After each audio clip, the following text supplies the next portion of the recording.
Welcome back to another episode of Sexy Marriage Radio. I'm Dr. Corey alongside my wife, Pam. Always good to be here. Where we're having straightforward, honest conversations. And we're just going to jump right into it today pretty quick, just because there's a lot of ground to cover.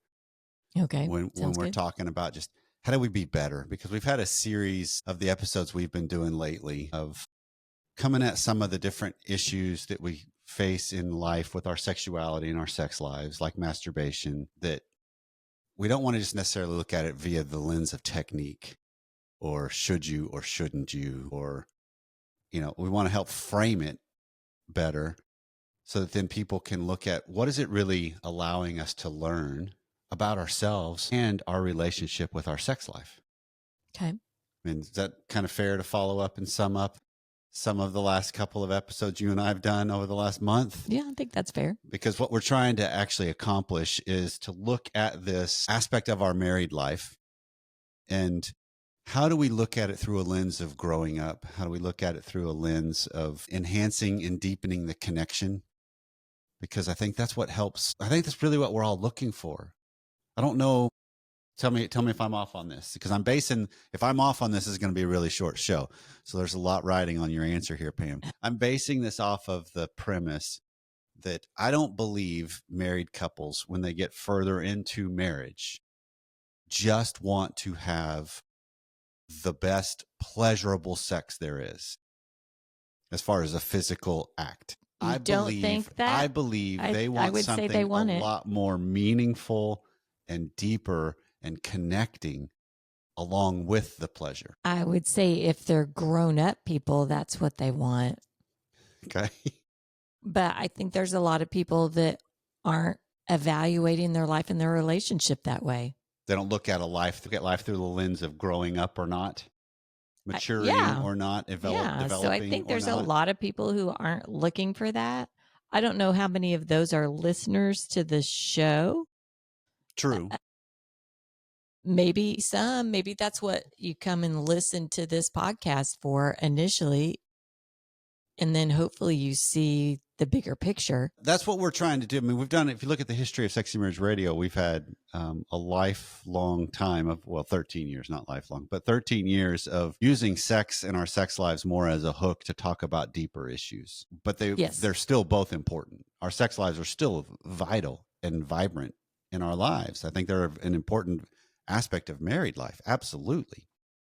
But it's looking at it as a way to be an entryway or a window into what else is going on, which is for sure where we're going today.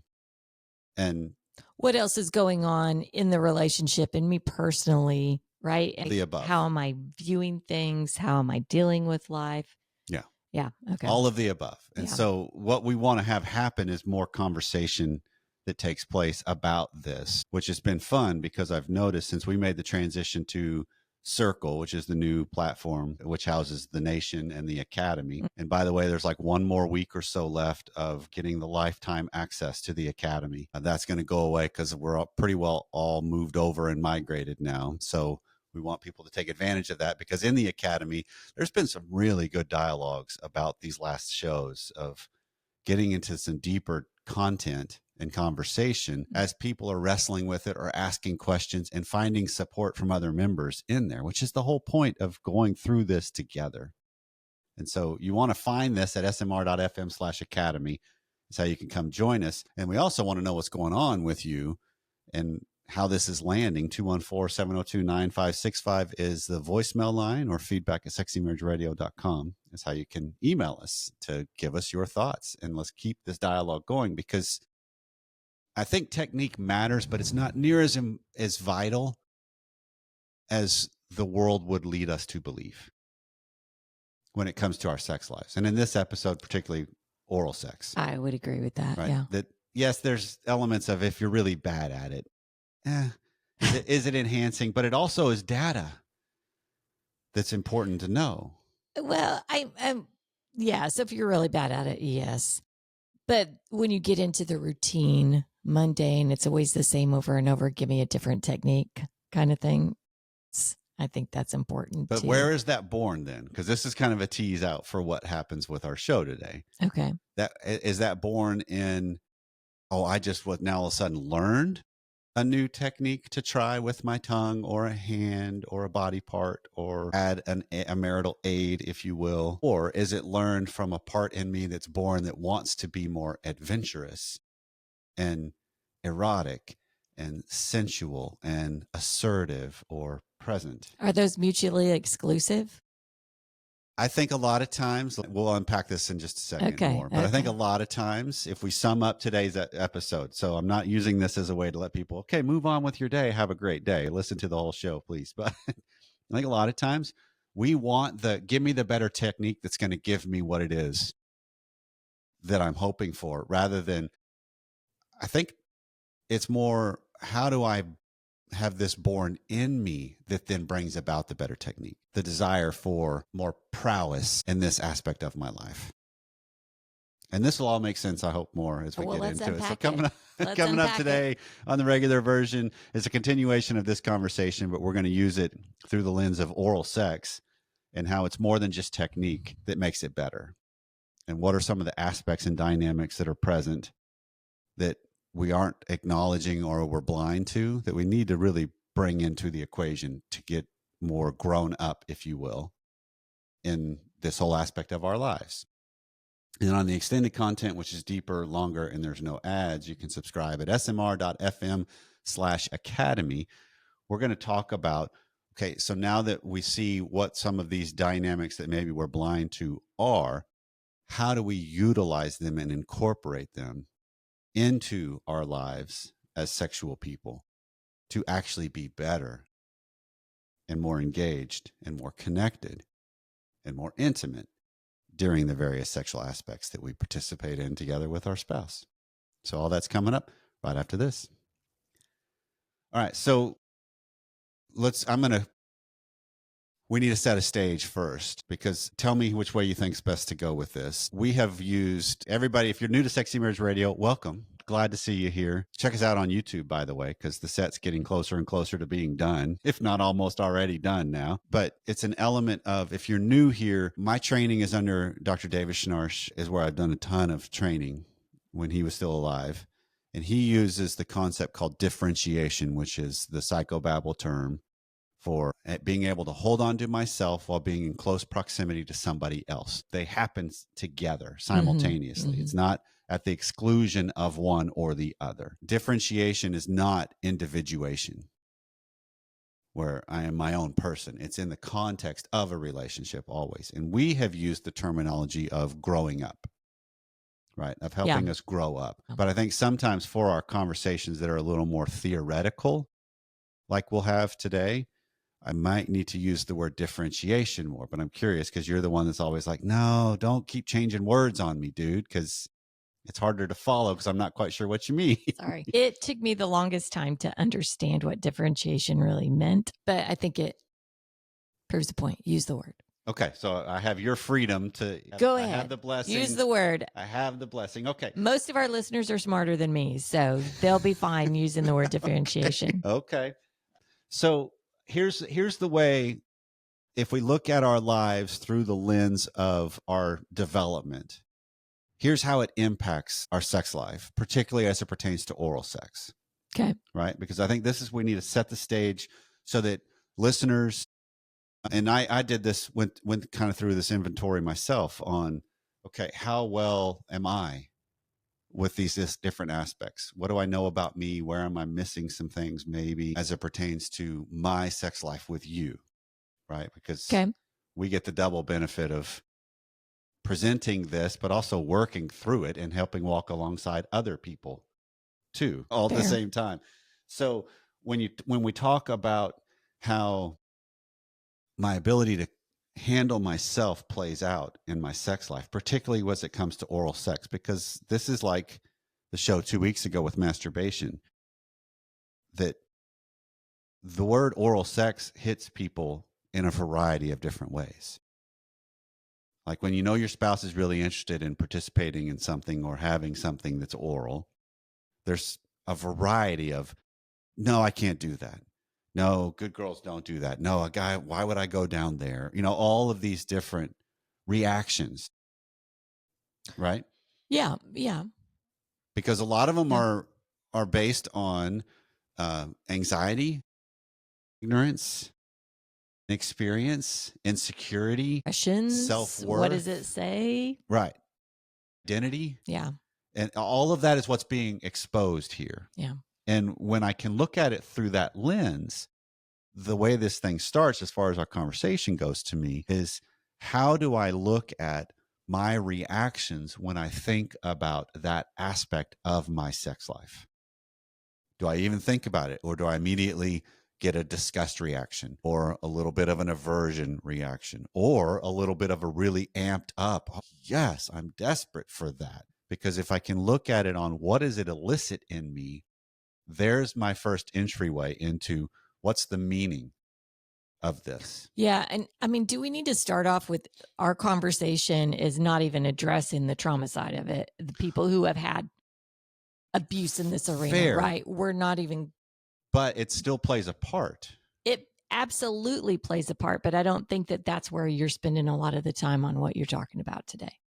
Well, Is that maybe this is going to be 75 not and 25 I would. It okay? does apply Okay. because there's still an element of my entry into an aspect sets the stage for how I'm going to live with that. And so when it keeps Absolutely. coming back up in my life, because if I'm in a marriage that one spouse is interested in a vibrant, novel, engaged, variety packed filled, if you will, sex life, this is going to be part of the conversation, most likely, right? I mean, it's going to be something that they might want more than you, Yeah. or It's you want likely more going to than come. them. Yeah.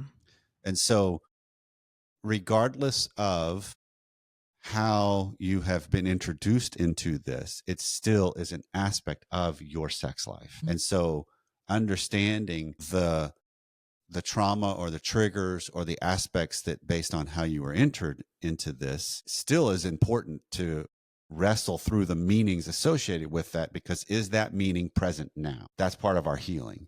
Yeah. Because most of the time, particularly when it comes to sexual trauma, our path to healing is oftentimes through the very path that caused the trauma too, not the situation and the power and all of those dynamics, Mm-hmm. but having a different relationship to this aspect of my life is how I go through a path of starting to heal. Yeah. That's tough to think about. But It yeah. absolutely is, but it's a lot of people's experiences. It is for sure. And so looking at it as a way to, how do I look at this through a lens of meaning, is where I can actually then start to get more intimacy. Because a person that has a stronger sense of self in this, or is more differentiated in this aspect, well, let's juxtapose it, because you got two different sides of this equation, right? A stronger sense of self and a weaker sense of self is just the easiest way to describe it in the theory. So if I have a weaker sense of self when it comes to my sex life, particularly with oral sex, I would want you to initiate it more than me be more bold and ask for or direct what I would like. Okay. Because it's more, I just don't want to put myself out there because I'm not as secure. And the reverse is true for a woman, that she would want her partner to initiate it. You know, her husband, I want you to lead this, and I just want to lay back and not really participate. It's like, this is more for you anyway. I know you really do like it. That's more of a weaker sense of self if that's the default.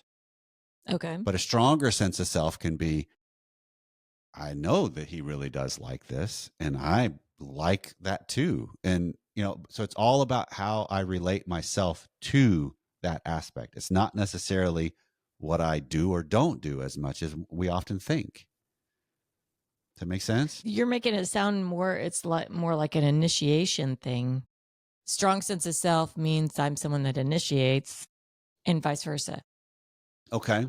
Is that really what we're saying here? Well, from the outset, yes, because a lot of it, what you talked about earlier, you made a comment earlier of how often this can still just become part of a routine, to where, well, we make out a little bit, we get into the bed, the clothes come off, you go down on me, I go down on you, then we have sex, and then we're done. I mean, that's kind of a normal routine, although you can take out one or two of those steps Right. from the Well, and different there's people I've probably a heard. lot of people listening saying, "Wow, I wish I had the you go down on me, I go down on you one," right? Because my guess is the routine doesn't include that for That's most fair, people. because it actually turns into the foreplay gets shortened because it's time to move on to the next Yeah. thing and then move on. Yeah. Right. And so all of that is just looking at it as, I don't mean initiating the act of our sexual encounters in and of itself. I mean initiating within the acts of our sex lives also. No, I gotcha. Yeah. No, Because I'm how tracking else you do I there. know my presence and my spouse's presence without instigating a couple of things here and there, leading things a couple of different ways here and there? And a lot of times that comes down to, how's my sense of self? Because if we keep getting shot down enough, I'm not bold enough to keep trying. Okay. So I guess the evaluation comes in then if I'm, I guess, or is what you're saying, look at your sense of self, right? Do you ever want to, your spouse likes something Look and at you're how not? aware you are throughout the various aspects of your sex life and how engaged you are. Like, where's your mind going during these? And if I know my mind is wandering and I'm not engaged, what do I do with that? Right. That's what I'm asking you, Mr. Therapist. That's going to be the extended Dr. content Allen. today. That's the extended content. But because that's the key. I think we got a lot of people that are listening, and because I think it's a normal state of mind of this is just kind of where I am, and I'm not engaged. I'm just walking through the I think steps. that this is the one that I want to kind of really land. Thank you for this. This is the one that I really want to help land. Is I think I'm engaged because I'm focusing on the pleasure, and it does feel really, really good. My pleasure or their pleasure? Your own. Or both? My own. If oral sex is being performed on you and you are really engaged in the sensations of it and focusing on, I mean, Masters and Johnson actually came up with sensate focus as a way to really kind of turn inward and focus on the feelings that are going on in your body and trying to get the mechanisms lined up that get you up the scale to an orgasmic level. And that's a natural process that, which sounds amazing. It absolutely does. But a lot of times that focus on internal pleasure is at the exclusion of who is with you doing these things and participating alongside you or providing these things. And that's one time where a lot of times I think people, when they come into my office and they talk about, I just feel like we're disconnected. And so I'll start asking these kinds of questions. Okay, well, where's your mind go during the different aspects of your sexual encounters? Because Ian Kerner uses the framework of, there's a beginning, there's a middle, and there's an end. And you can look at it all the way through. You can look at foreplay that way. There's a beginning, there's a middle, and the end. There's a sexual encounter that's beyond foreplay. That's a beginning, a middle, and an end. And you can kind of unpack it all. And what's your mental experience through it all? What's your presence through it all? Because sometimes I can turn inward because I want to just get more in touch and in tune with me. But trying to ask yourself, looking back at those situations, is that at the exclusion for a short term of your spouse and their presence and their engagement? Because I believe a lot of times the exclusion happens because the spouse that's performing said oral sex, their presence isn't there either. They're thinking about technique. Are they liking this? I don't know what I'm doing here. What am I supposed to do next? It's a spectatoring on how am I doing, not who am I in the experience of this. I think those are two drastically different routes. Yeah, I can see where you're going with this. How do you get past that piece though? Right? Okay, I mean, good question. Because then it starts to get into being more self validated and more aware or attuned to what's going on with you and your spouse. So it's like it's a both and, it's not an either or, right? So it's looking at it into a lens of, how do I utilize what's going on with me and really do the work? Because I believe what we're going to talk about, the extended content, most of this work is not going to happen initially in the midst of oral sex experiences yet. fair. It's Yeah. going to come Yes. down. It's going to come down to how do I do some revisualization, if you will, or some inventory, if you will, of what's going on with me when I think about these aspects and I look at the way I carry myself and conduct myself. Where is there a reluctance, an insecurity, a disconnect, a discomfort, an anxiety at play? And just try to be honest, have an assessment of where is that, right? Because just to make it kind of real, I can have an element of anxiety that will happen still within the interactions you and I can have sexually that I can then let just run rampant, and then I become passive, or I get caught up in my own head, or history comes into play, or will this last as long as I hope it does, or I hope it doesn't go, all these different things, which that's anxiety based, that's insecurity based. And if I can switch that and have more awareness and then bring you into that, that's the key to switching and using this to become more differentiated, to become more present, more engaged, and have. So if we go on this side of the extreme of insecurity, lack of self awareness, whatever it might be, I love the word moving into the world of more prowess in our sex lives, in my sex life, of more presence, more engagement, more instigating, but then recovering and following a connection. Because if you talk about some of the best sexual experiences out there, the way Schnarch talks about this is it's follow the connection sex, right? You have a moment of meeting, you have a moment of presence with each other, and you kind of follow that. And that leads where you go next. And it's because you instigate something, and I'm like, yeah, let's go there. And because think about it, how often have we done something out of the norm, if you will, where it's just a subtle shift of let's change it up. And is there a momentary, okay, that's different? Even just a little bit of a, where's this going to go? What's this about? Because we have old maps that are like, no, this is the way we do it. Why are you altering? What are you doing? This is reliable. We know it'll work. And most of the problem with the downfall of most of that is it's reliable for one of us, maybe not both of us. Exactly. Yeah. And so this requires each side to really start to examine what's going on with me. And then more importantly, what do I want with me in this aspect of my life? Because those are the deeper, harder questions to answer, because it could be what we talked about before in the last couple of weeks. I don't know. Well, is that an avoiding question or answer to that question? Or is it a truly, I don't know, but do I have the willingness to start seeking out to know? That's the hope, right? Well, that's what you're being presented with. Well, then I'm throwing in the big cherry bomb. Okay. At the end of this segment of, do they care? Do they care enough to change? To look at, to ask that question. And ask that question. Right. Because then if we boil it down to, I can't come up with a percentage of clients I've worked with that have come up with this kind of a dynamic on why they're coming to see me for the 23 years I've been doing this now. But the larger percentage of the ones that I've had that are coming to see me for this issue, or the people that email in, a willingness to actually sit with the depth of that question and ask it individually really then shifts what we are really facing, doesn't it? Sure. It moves from why won't they ever, or how come they don't? Because if you think about it, if there's a marriage that's got history, you know what your spouse wants. You have an idea.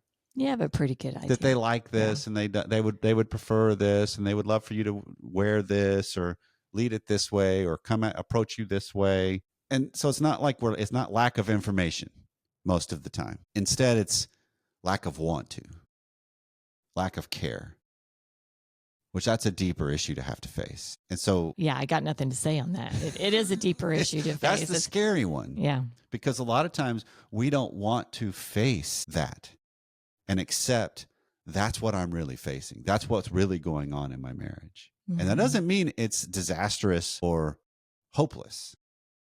It just means now we have a more accurate view of what I'm actually facing. Yeah. And then I need to figure out, what do I do with that?